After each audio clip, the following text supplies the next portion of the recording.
Now you hear it.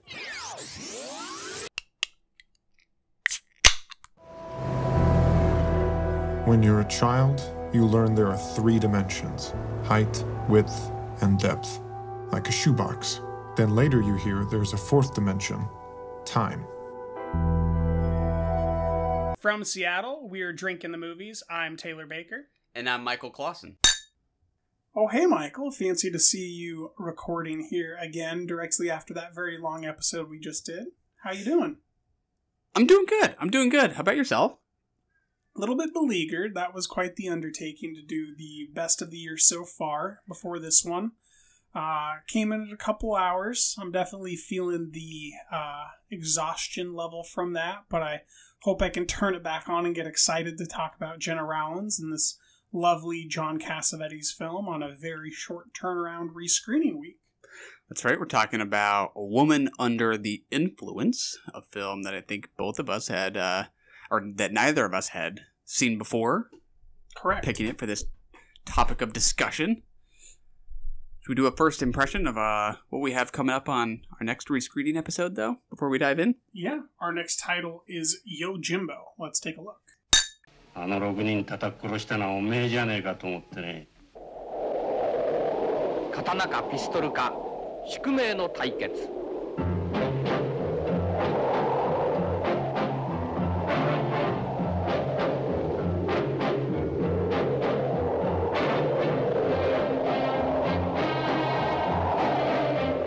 Alright, Michael, that was the trailer for Yojimbo, Akira Kurosawa's film starring Toshine Mifune. Is that right? Toshiro Mifune, I think that's right. What do you think of that trailer and what we're about to get up to? I'm very much looking forward to it. I don't think we've ever talked about Kurosawa on the show before. Not once. Right? A pretty canonical filmmaker that we've never really touched on. Yojimbo's not one I've seen before. I feel like you always hear it talked about for the resemblance to westerns and spaghetti westerns and that kind of thing. We might have actually talked about it or brought it up briefly when we talked about Once Upon a Time in the West. We did. Is that right? That's why that's ringing a bell as I was saying that.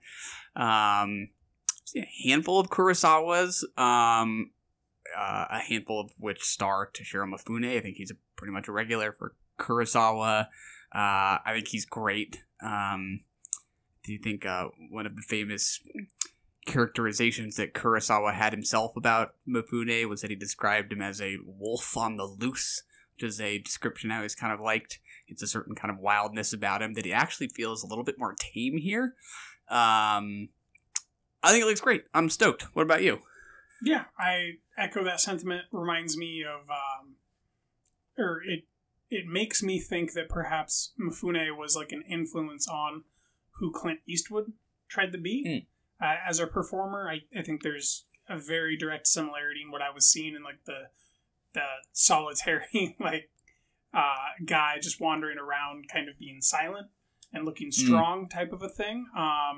If it looks comedic, it is from one of the most acclaimed filmmakers of all time, who's probably been as influential as any other filmmaker aside from Edison or, the Lumiere brothers or something like that. Like he's really someone who's influenced the style and plot and look of pop culture and also pieces of cinephilia. He's had influences from Tarantino to Lucas.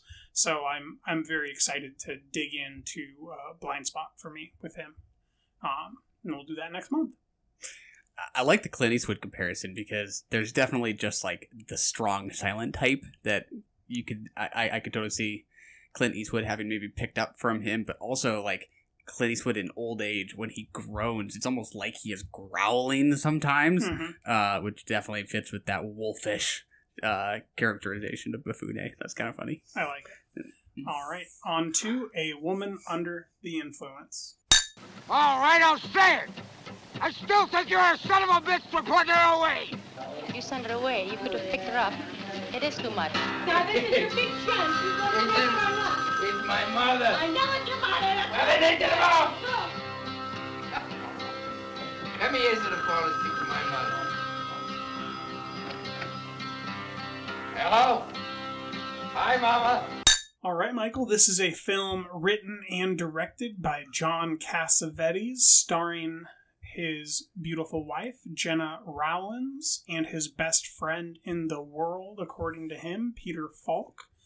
All three of them co-financed the film out of their own pocket. I believe, anecdotally, I heard it shot for a total of $800,000. What do you think about the journey that is A Woman Under the Influence? I thought this movie was extraordinary. I loved it. I've seen a handful of other Cassavetes movies, Husbands, Faces, Opening Night. I feel pretty confident saying this is my favorite Cassavetes film so far, probably followed by Opening Night. I think these are just some towering performances between Falk and Rowlands, especially Rowlands. But I like this movie pretty much from top to bottom. I'll start there. How about you? I also love this film. It is an exhaustive film. It's an unorthodox film in that it kind of has two swells. I don't even know that I'd say it's a two-act play so much as it's like a storm that has two swells to the storm. You know, it's like the storm coming in and then the storm kind of leaving. And everything's kind of the same before and after, except for when the storm was there. And maybe the people are changed by the storm, but the look of the place is the same after it's passed and everybody's picked up the pieces. It's a very interesting, dramatic play in that sense. It's terrifically performed. It's got a wonderful sense of place. I think the score is very stripped back. It's very, I hate to use unorthodox continuously, but it's really not the polished thing that you would see in another film from this point in time. You later hear in the commentary, if you listen to the commentary, that John would constantly say, "No, we're gonna keep the demo tape you did. We're gonna run the demo tape for the soundtrack rather than having you go record that in a professional setting with a bunch of talented paid instrumentalists. We're gonna stick with you singing and you playing the piano, which you just learned how to play 2 weeks ago. We're gonna stick with that." That I didn't know. Like that, it's okay. So he was interested in keeping the demos, not the refined, the polished versions of the tracks recorded. They would go through and kind of do rough drafts, and then constantly John would say, "Yeah, but can I just hear the original one more? Oh, but don't you love that? You gotta love that. We gotta love that. We gotta keep that in there." Yeah, I mean, I feel like that fits with his kind of overall aesthetic. I don't think these are original adjectives by any means, but just the rawness of the performances, the emotion, that all just feels very kind of unfiltered or unpolished. The idea that there's no layer between you and just the purity of the emotion that changes just like every second as these actors go through their emotions. You want something that is really original and immediate and very urgent, and that's all pretty incredibly well done. It's nice to be on this side of history. There's a booklet that came with the Cassavetes box set in which there's a couple different supplements to all the different films within the box set. Normally it's an interview and a critical section, and the review for this film really put into light the previous history of Cassavetes, which in 2021 I'm totally unaware of. But as he was coming out, apparently he was kind of universally panned and called just like an actor's playhouse dramatist that didn't even know how to direct. And this is one of those films along his trajectory that really started to make the large amount of critics who said that, look like total doofuses. And I think it's very nice that I can be on this side of history, because I watched I think Shadows, and I watched Mikey and Nikki, which he was in and was made by Elaine May, not him, but I've definitely watched a few projects from him that I did not personally care for, but there's a lot from him that I have liked, and I'm glad to know his entire arc, because I could easily see myself really been frustrated if I'd only been familiar with some of his films that I didn't respond more strongly to, because I do think that some of the criticisms leveled at him are not vapid. I think there is something there, but I think that when he hits, his intuition and his instincts make up for any failing.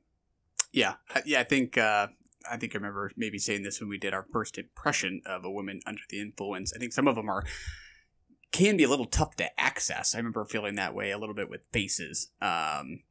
The sort of lack of, kind of a traditional narrative structure there almost made it just a little tough for me to kind of find my way into that movie, even though it is similarly raw and kind of volatile, and that's striking.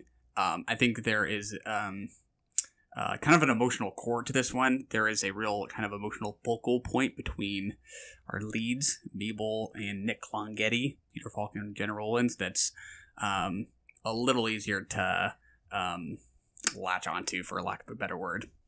It's definitely easier to latch onto, but there's some long sequences here where you just kind of don't know what exactly is happening, and you don't know how to watch it because you don't know really what you're watching, because what you're watching isn't really a genre so much as a depiction of fictional documentarianism. Really, it's Cassavetes trying to come up with something that these players can treat as real, and then him trying to capture them inhabiting it, being as real as they can, instead of having a 3-act play and a Chekhov's pistol sitting on the mantle. It's you really don't know quite what you're in for, or really what is going on with Mabel until I think fairly far into the film. Maybe you had better sensibilities than me, but I don't think that I was confident that she was different, substantially different, until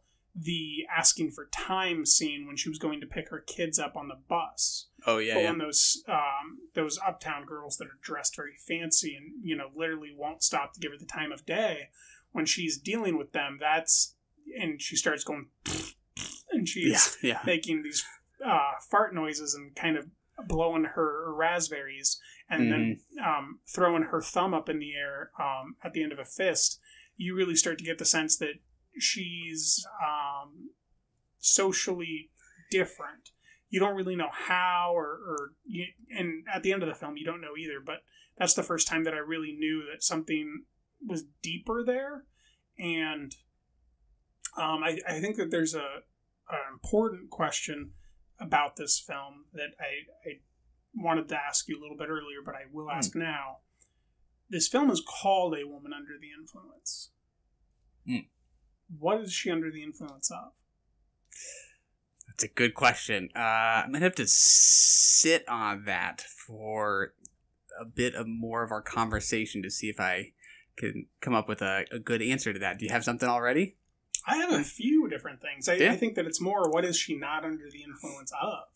She's under the influence of society and sociological norms and behaving in a certain way. And, the fact that she is herself and everybody else is seeing her be herself in a society where people are not themselves publicly or socially, really, ever. She stands out like a sore thumb. And then she's also under the influence of John's actual mother, who's playing Peter Falk's mother in the film. She's under the influence of her mother-in-law. Get her out. She's crazy. She's under the influence of Peter Falk, a man who literally commits her. She's under his influence. That is the straw that kind of breaks their relationship in a lot of ways. She's under the influence of having kids and being a different person. She's under the influence of all these different things.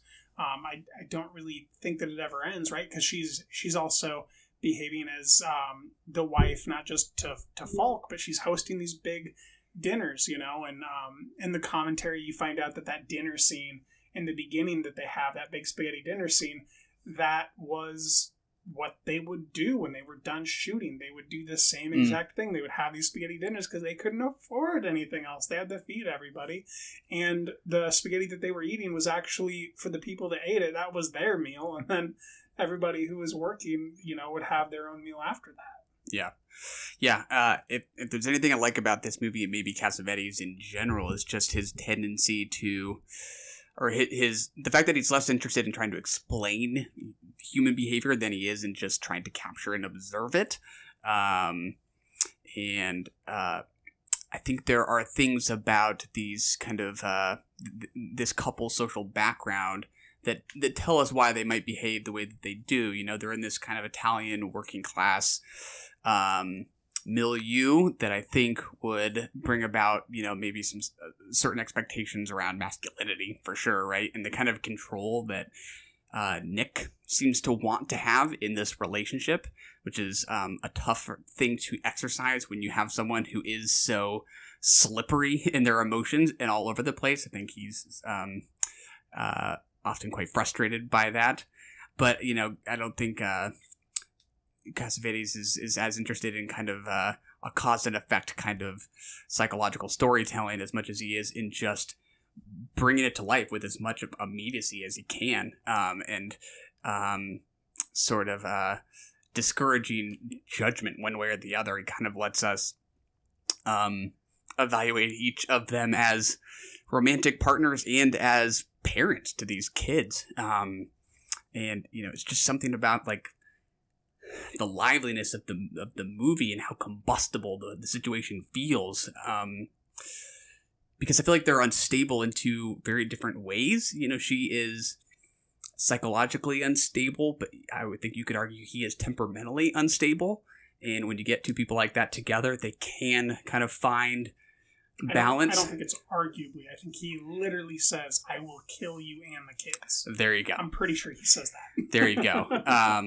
And yeah, I think that's just a situation that invites a kind of domestic disaster when that balance gets out of whack.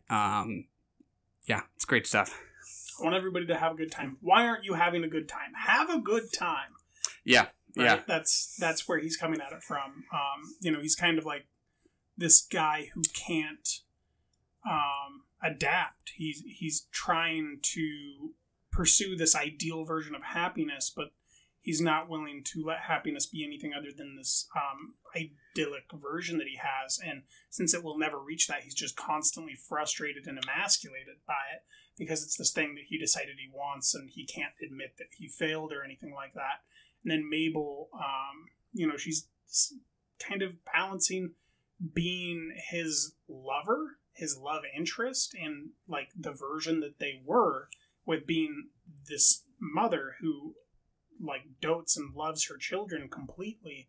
And there's that scene where he doesn't come home, and her mom, her actual mom, and her mom in the film takes the kids, and she goes and picks up a guy at a bar but doesn't really realize what she's doing. And that just really speaks to like her childishness of not having become an adult parenting woman and still kind of being in this laissez-faire stage where you can go pick up guys at a bar and not think twice about it. It really just underlines the separation of mentality between them. And also, I think that comparative underlines that neither of them is innocent, but one of them is powerful and one of them is not powerful in the social situation. I think that that's why the title is so important, A Woman Under the Influence, because Mabel doesn't get to just blow a raspberry and walk out the door. She is beholden to what her husband decides will happen to her. And the regret that Falk comes to seem to have at that is very interesting. The beach day scene is very interesting. That line, just have a good time. I want everybody to have a good time. Why aren't you having a good time? Yeah. Yeah. Her instability is far less accepted than his is. I mean, he is the one giving those death threats. He is the one getting the kids liquored up when he has them on his own. That was a fun beach day.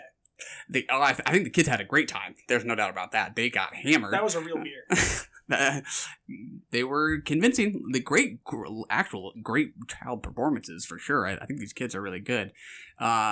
She is volatile, but arguably a really great mom. I love when she's getting ready. She's kind of getting the kids into the car with her mom, and she says something so seriously, where she's like, "If anything happens, if anything comes up, you call me. You call me." Mm-hmm. She cares so much about her kids. She's so excited to pick them up from the bus, and then of course, when Falk erupts at the table, everyone just sits there and just stares at their plates, because that's this kind of more culturally accepted kind of outburst versus the little flights of fancy that she has that people think necessitates institutionalization or whatever. Pretty interesting little social world here. Yeah, it's underlined by its realism, though. Like it just feels like a real thing that really happened to real people that really lived this type of life. I love the dining room and how it becomes the bedroom, and that they have to fold out their actual marital bed from a couch, and that the kids have their bedrooms upstairs, but the parents, the husband and wife, in the same room that they're making their family in, they're also hosting their friends and families for dinner. It's a really interesting thing. I don't really know what to do with it so far as be fascinated and enamored with it, and just keep circling that well of just depth of that room meaning so much, and kind of also being the original place where all this embarrassment happens for each character.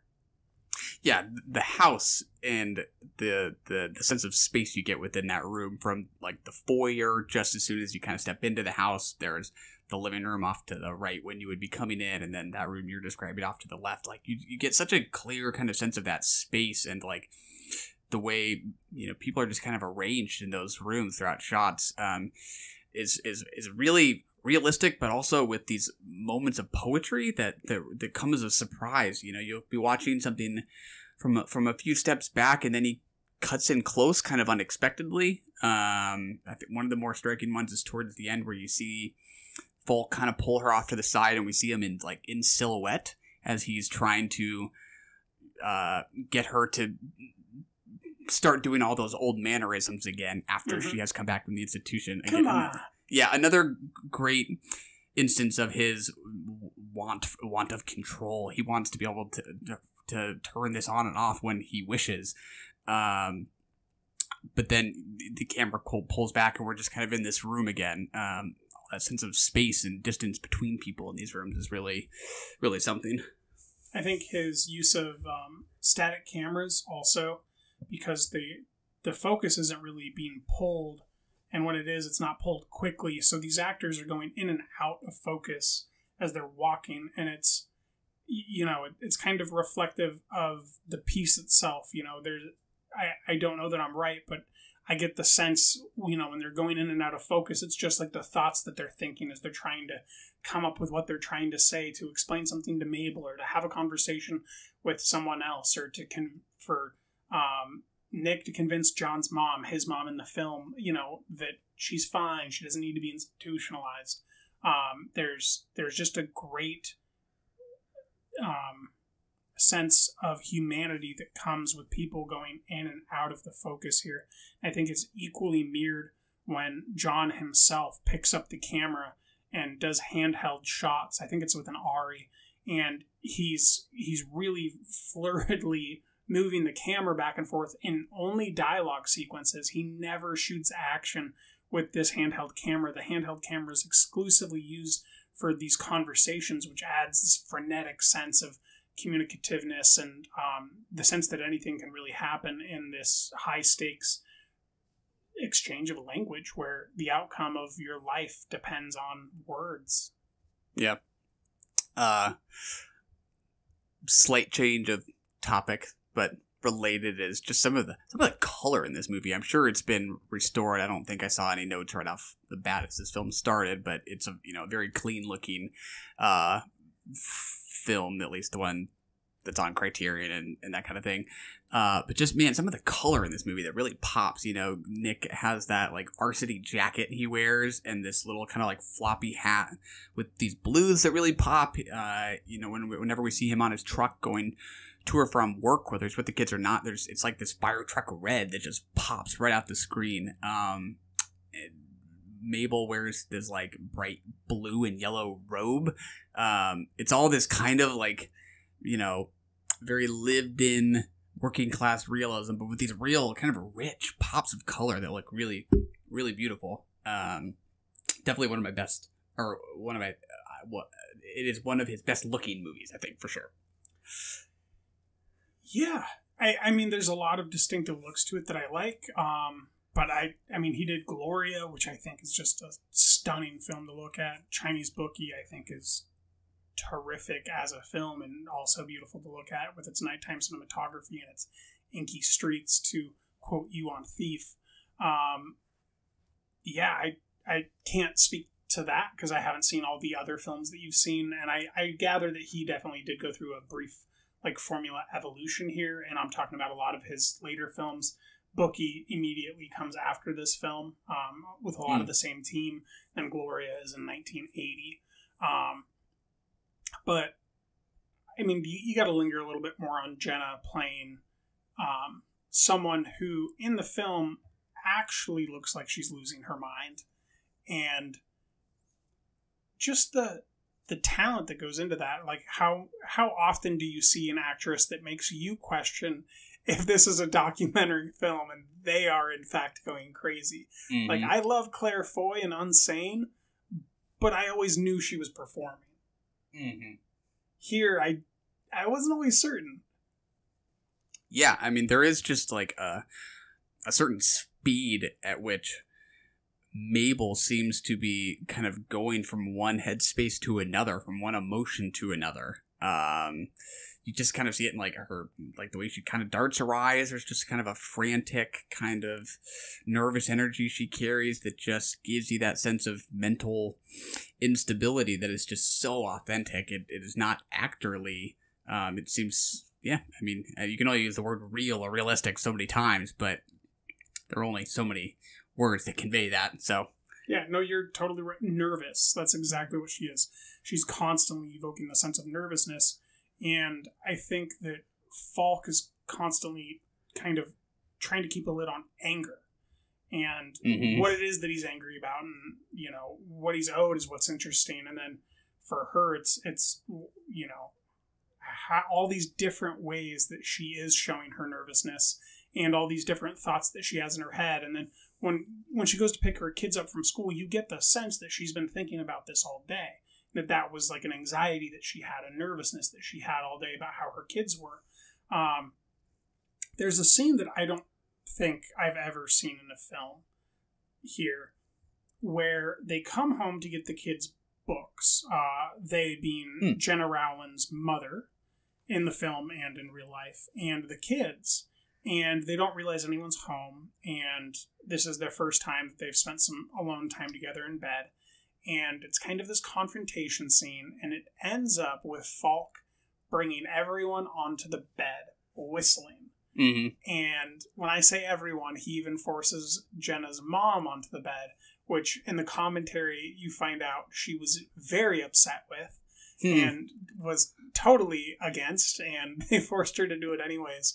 And it's just the whole family on the the marital bed of this group, and it's just like, what do you even do with that? It's so human, and it's so not Hollywood. It feels so real, so tangible, so sticky, so impulsive. Like, I don't know that I knew what he even wanted to do in this situation. It seems like just such a spontaneous choice to just grab her mom and yank her onto the bed. I don't think he even knows where he's going with this. He just thinks it's going to be a funny family moment or something like that. And it kind of is a funny I think moment. it underlines exactly what we're talking about. The idea of want and control over happiness from Falk, because Falk's it's all against Jenna's will. And we're seeing Jenna be ignored when she says that she doesn't want that. And simultaneously, we're seeing that this is Falk's idea of happiness and forcing it on everybody and making everyone come here against their will and do this thing that he wants to do. And to the side, we see how upset Jenna is. Yeah, I just remembered that I think I stole the word nervous from one of the kids, because there's that moment where Mabel had just picked up the kids from the bus, and she asks them before going in the house, do you guys think I'm dopey or loopy or whatever like that? And he says, no, you're beautiful. You're nervous, but you're pretty and beautiful and smart. So I think that's maybe where that word came from. But I like that we get that scene where she asks them, and the evidence that she has some degree of self-awareness of how she's perceived, and whether or not her behavior is any different from everybody else. But she's most concerned about what her kids think, which is, just makes it all that more heartbreaking. I think this is a woman who really does deeply love her kids, for sure. I think she deeply loves her husband too, and deeply cares, and that's, we kind of glossed over it, but the introduction of the film is her going to this great length with her mother to get all the kids out so that she can, have a memorable night with her husband, and him coming up with what appears, the way that it's explained, to be another excuse for why he can't come home on another night. And the way that she takes that, by going into the bar, we kind of talked about, but, you really get the sense that she is, I don't know that I'd say being gaslit, but she's not living the life that she agreed to, or that she even agreed to that morning with her husband, and that it's a repetitive thing where she has an understanding, and then the understanding is revoked against her will without her consultation, and the slow state of anxiety and madness that would cause someone, even now is tremendous. Like, if you agree to do something and it falls apart once, okay, twice, bummer, 3 times, annoying, but when it's years, the way that affects you and your confidence and your humanity, that's kind of what you start to get at play here. And the fact that he doesn't take any ownership ever, and even at the end, he's trying to force her to make him happy, to be herself the way that he remembers her, in his way, not her way. There's just so much depth of feeling and depth of humanity to this film. You can't really properly criticize it because it's a little bit too human, and it's a little bit too perfectly flawed to even be bettered by any level of criticism in my reading of it. Yeah, you described the failed date night. I think one of the most heartbreaking shots is her at the dining room table not long after he's called her, and she has her feet up on the table. Yeah, totally. She just looks so disappointed. She's, gonna be okay, but she's so disappointed. Just that expression. She does a lot with her face over the course of this movie. That's one of the steadier moments, but it's so heartbreaking, and she clearly was so excited. That hurts. But it's a really nice shot. She's smoking her cigarette there too. There's some beer cans on the table. It's a nice shot. I like the detail with the guy that she brings home, and the fact that the next morning he gets up a little bit before her, and he's reminding her who he is, and he says, I like to talk to myself in the morning, and we see him kind of just wandering around and muttering to himself. Just another person in this movie who has another kind of weird tick and eccentricity. This idea that,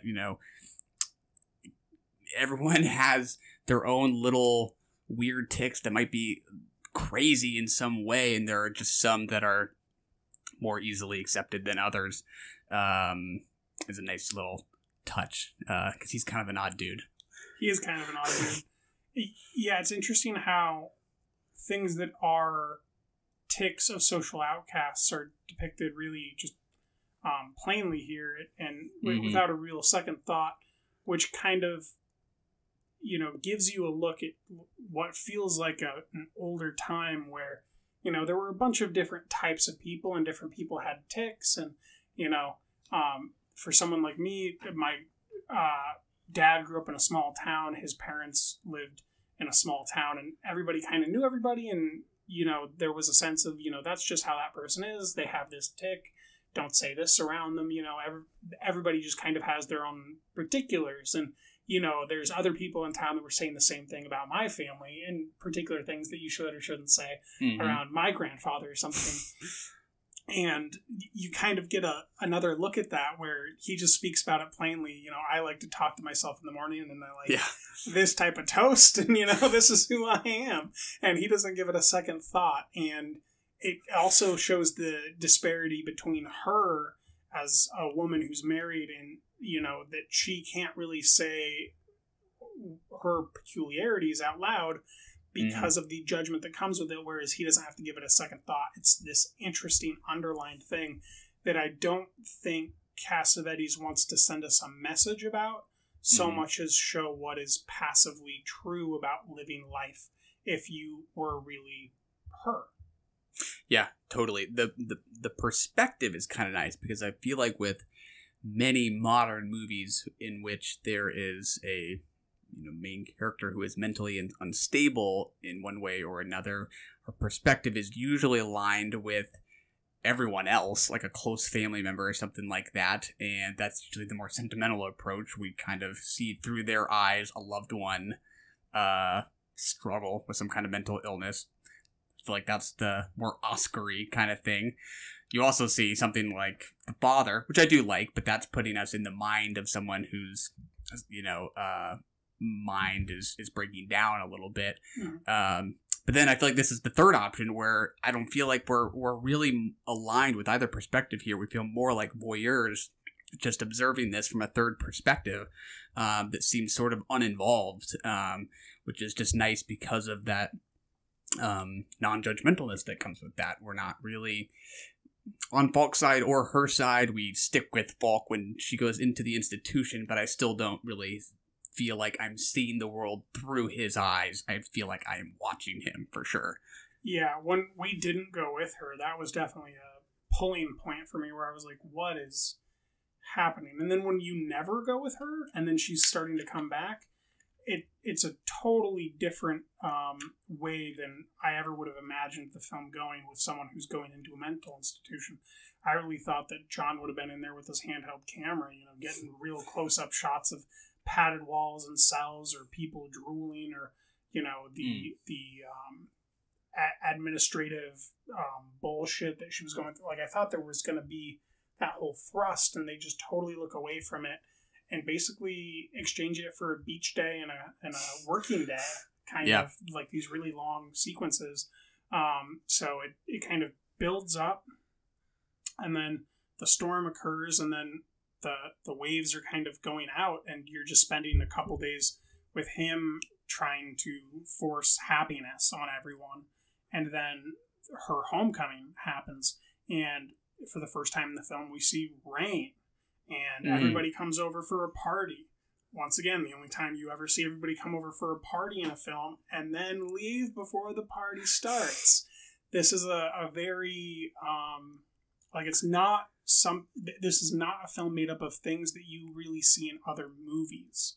This is a film made up of human moments that John is searching to expose and touch and spend time with his friends and his wife to show something that means something to him. But beyond that, it's hard to really make sense of it other than say it has meaning and to keep looking at it and talking about it. Yeah, you mentioned what it is that we see Nick doing when she is in the hospital and we don't follow her. We go to the beach. We see him at work, and that some moments that stand out there are when he gets into this little conflict with a coworker, and they're up on this kind of ridge. You know, he's like a miner, or he's kind of like a construction worker, but it looks like they're on this kind of rugged terrain, and it's a very ambiguous scene to me, at least in its editing, because they're kind of having this fight. It seems like they're maybe jostling each other, something like that.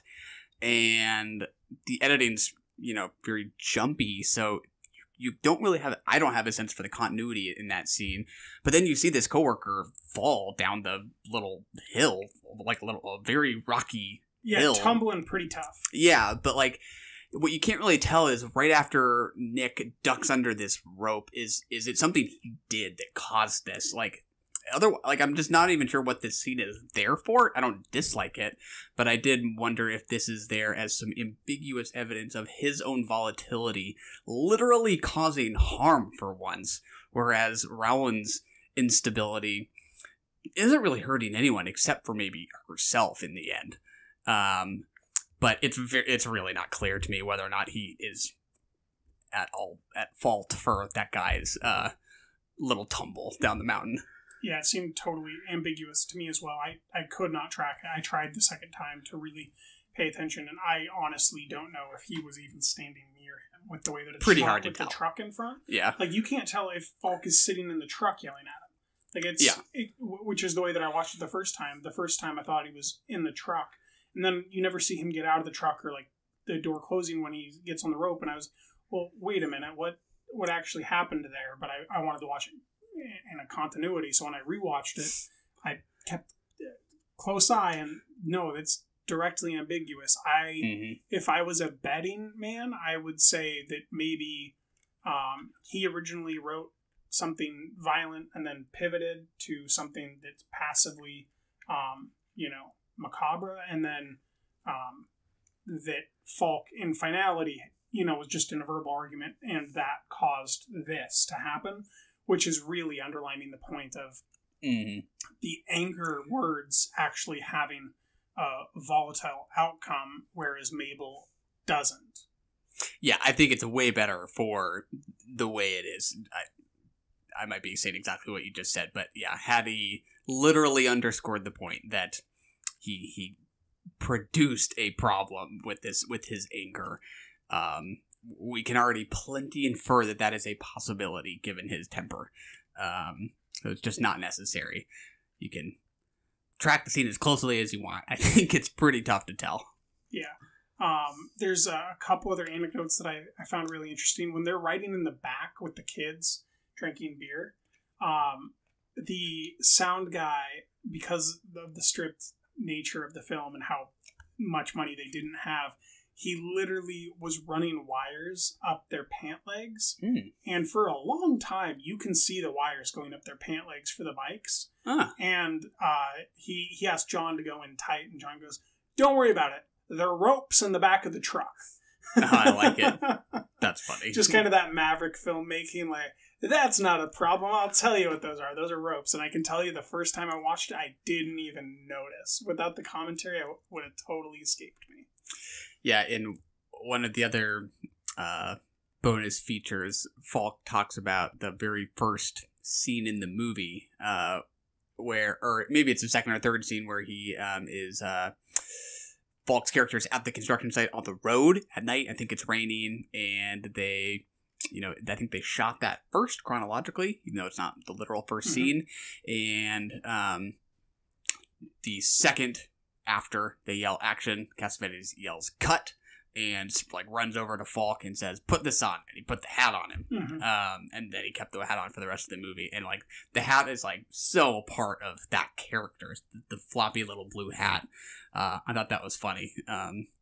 Last second he decided this is essential, and it is. That comes up in the interview with Cassavetes as well as the commentary. That hat is everywhere in the supplemental material.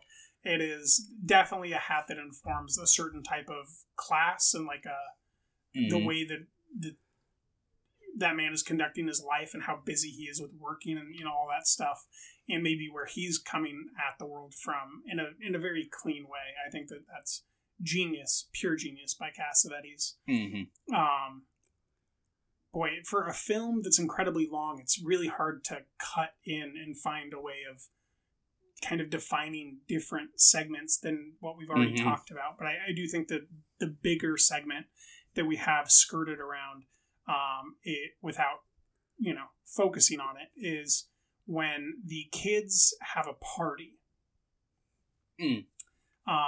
This is kind of a crucial sequence in that this is when the accusation of her being crazy really breeds out of what occurs this afternoon after she picks the kids up from school to have a party. The friends of the kids come over.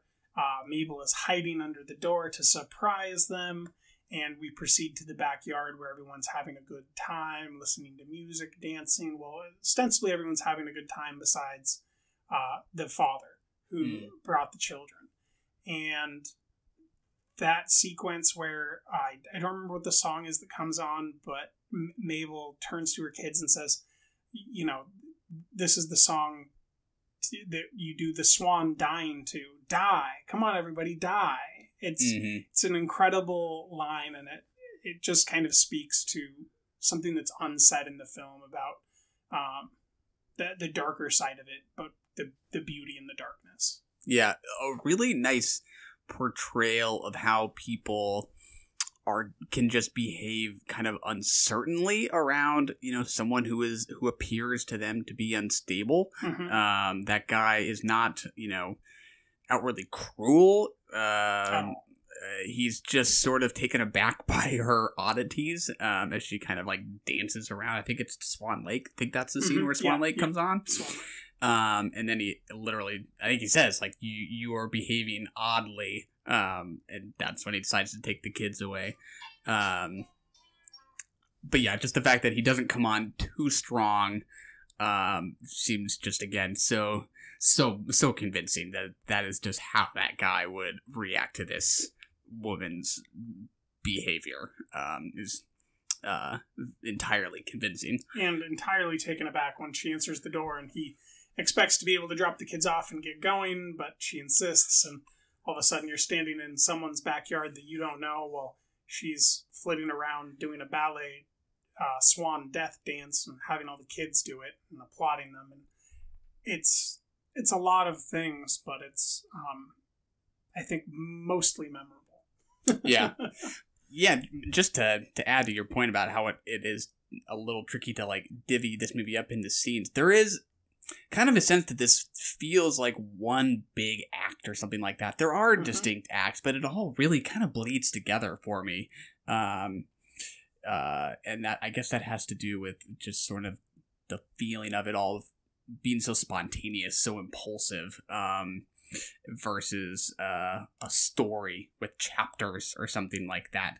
Documentaries don't always feel like they have easily divided sections. This feels like just a snippet of a stream in the lives of these people. Yeah, for me, it's just a weather event. There's a storm, and then there's the two sides of the storm, and you can call those swells, or you can call those acts, or you can call those proliferations of story. You can do whatever you want, but there's a storm in the middle.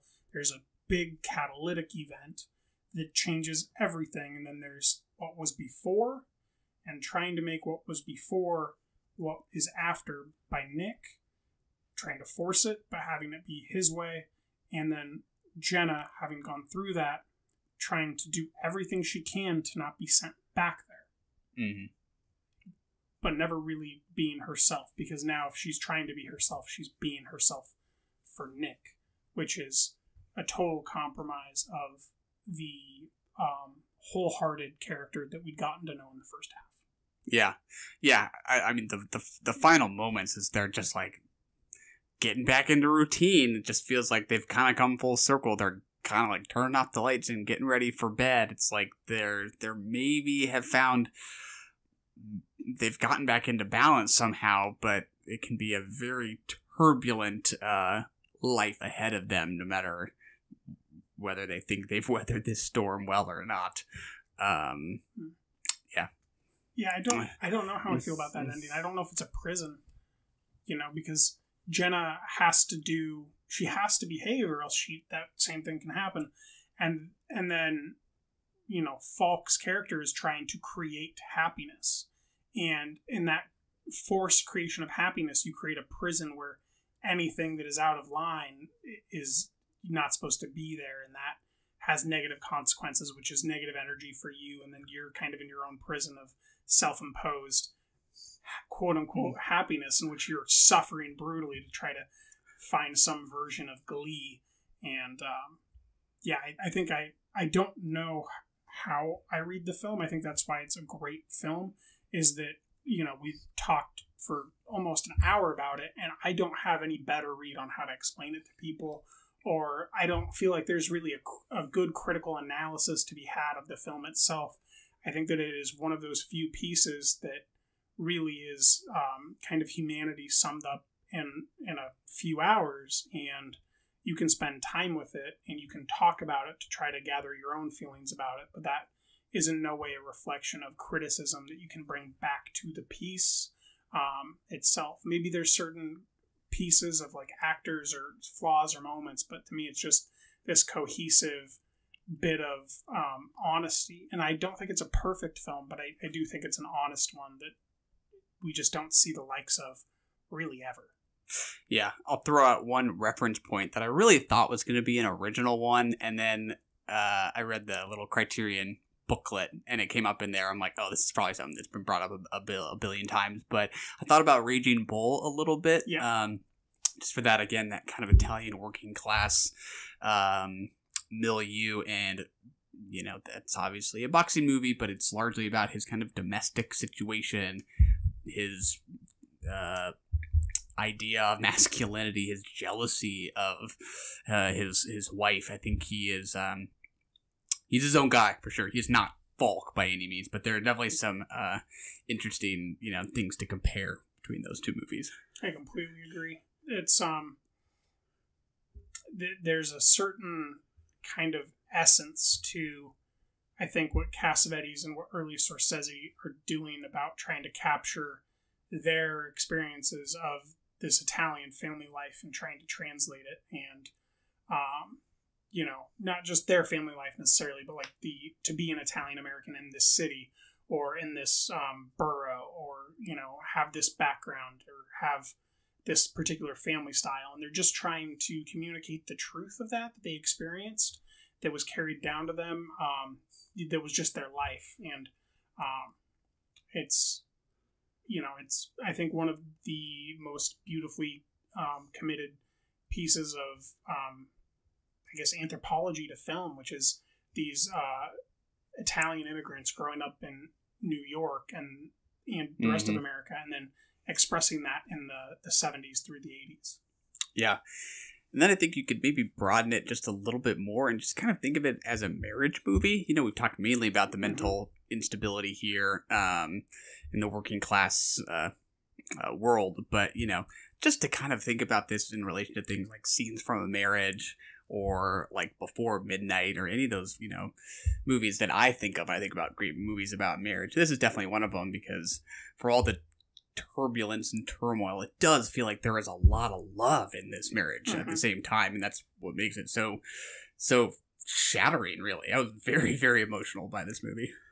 I completely agree. Scenes from a Marriage kept popping up in my head for me, and I think that in the interview in the supplementary material, they directly ask him, what did you think about that film? They don't even call it Scenes from a Marriage. They just say that marriage film from Bergman. And he just like totally skirts around it. Like, he doesn't say anything about it. And I was very upset listening, because I really wanted to hear his reflections, because Cassavetes is a very upfront type of guy. And I think it would have been very interesting to hear his thoughts, but I definitely thought about that one a lot.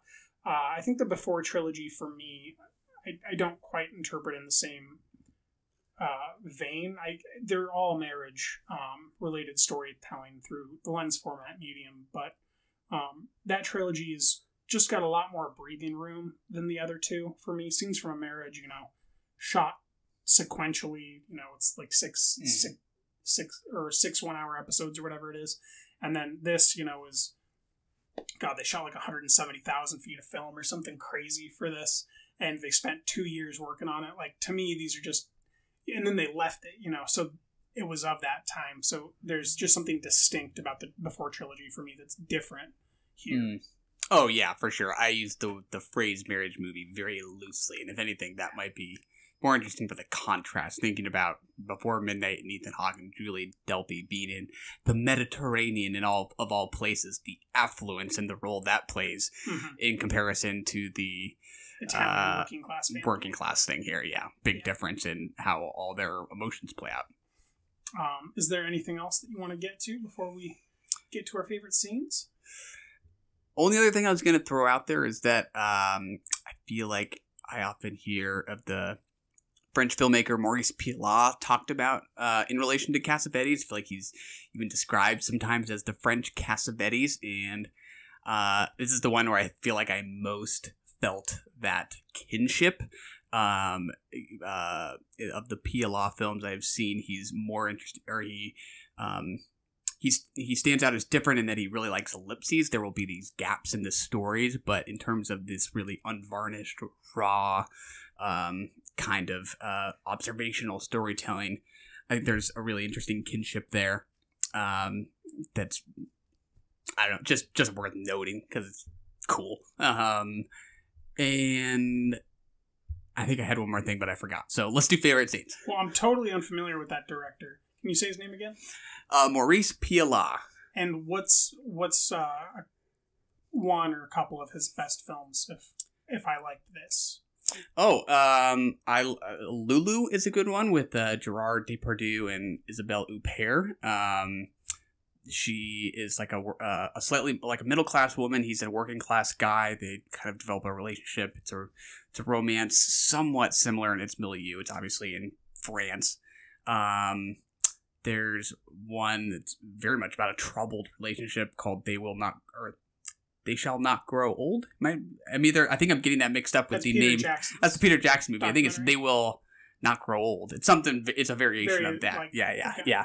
Which is about a relationship, a very troubled, abusive relationship, that just has some overlap in sensibilities. I Know Some More.